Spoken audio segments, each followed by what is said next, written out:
As Americans are forced to grapple with the brutal reality that the FBI were the only ones conspiring to kidnap the sitting governor of Michigan in 2020, details emerging from the lingering smoke of January 6th are also becoming impossible to ignore. The Department of Justice is still seemingly without answers for the American people, even though it's been 16 months since 2 pipe bombs were discovered on Capitol Hill on January 6th, prompting the evacuation of 2 congressional buildings, the Cannon House Office Building and parts of the Library of Congress. During a joint hearing before the Senate Rules Committee and Senate Homeland Security and Governmental Affairs Committee in February of 2021, former Capitol Police Chief Stephen Sund confirmed that the pipe bombs were the reason for the evacuation.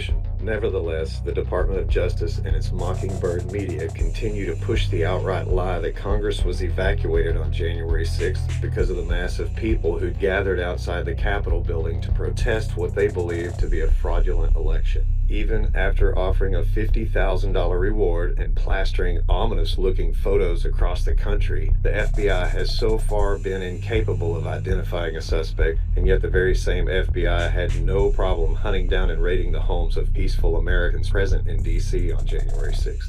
Carolyn Younger, the inconspicuously described D.C. resident, first discovered the pipe bomb and alerted authorities.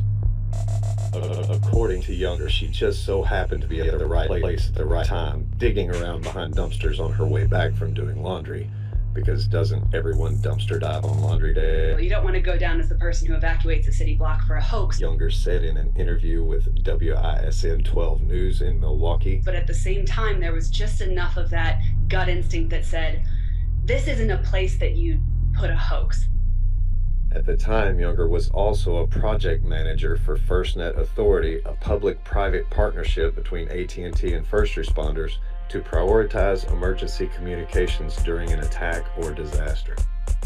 On December 8, 2020, the FBI awarded FirstNet Authority with a $92 million contract. The 5-year deal represented the largest commitment by a law enforcement or public safety agency in the entire history of FirstNet. In an interview with Madison Magazine on January 12th, Younger explained how some of her previous experience came in handy on January 6th. Even though I'd done some counterterrorism analysis a decade ago, she said, what helped me recognize the device was a scene from the Terminator movie. Hasta la vista. Nothing to see here, baby.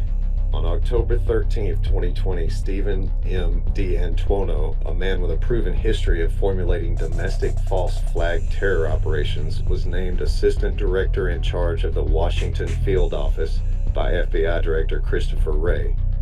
The appointment came days after 2 innocent Americans were entrapped within his Gretchen Whitmer kidnapping hoax. Surely it's just a coincidence that D'Antuono was given a coveted position in D.C. mere months before the worst attack on America's constitutional republic since the War of 1812?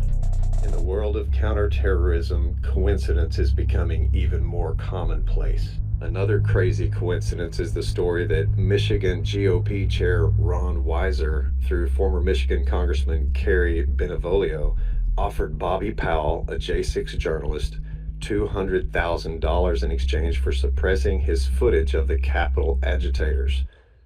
Powell's recording captured the yet-to-be-identified individuals with face coverings and communications equipment as they pulled windows out of the west side of the Capitol building. He refused the $200,000 bribe framed as an offer in the spirit of The Godfather's Don Corleone. I'm going to make him an offer he can't refuse. Powell said he was told to stop talking about the video you recorded in Washington, D.C. on January 6th, or you could be killed.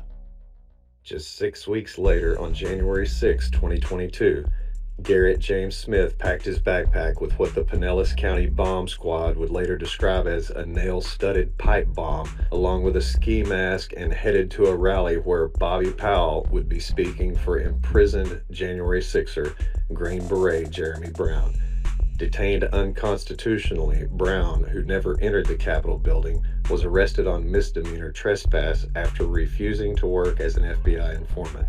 Apparently spooked by law enforcement, Smith ran but was chased down and arrested by Pinellas County Sheriff's officers before he could detonate his device. On February 16th, 1 week after the FBI took over the investigation, felony charges against Smith were dropped when the Bureau of Alcohol, Tobacco, Firearms, and Explosives determined the items he possessed that day were legal novelty devices. Smith is now a free man, along with the spooky-looking rioters in Bobby Powell's video and the oh-so-hard-to-track down pipe bomber from Capitol Hill. With Jeremy Brown and 774 other defendants from J6 having been arrested, and reported 2,000 to 3,000 more arrests coming, the Department of Justice is asking for an additional $34 million and 130 new personnel to handle the unreal workload they've created for themselves. As long as the likes of Christopher Wray, Stephen D. Antuono, and others are planning the next entrapment extravaganza from the helm of the FBI,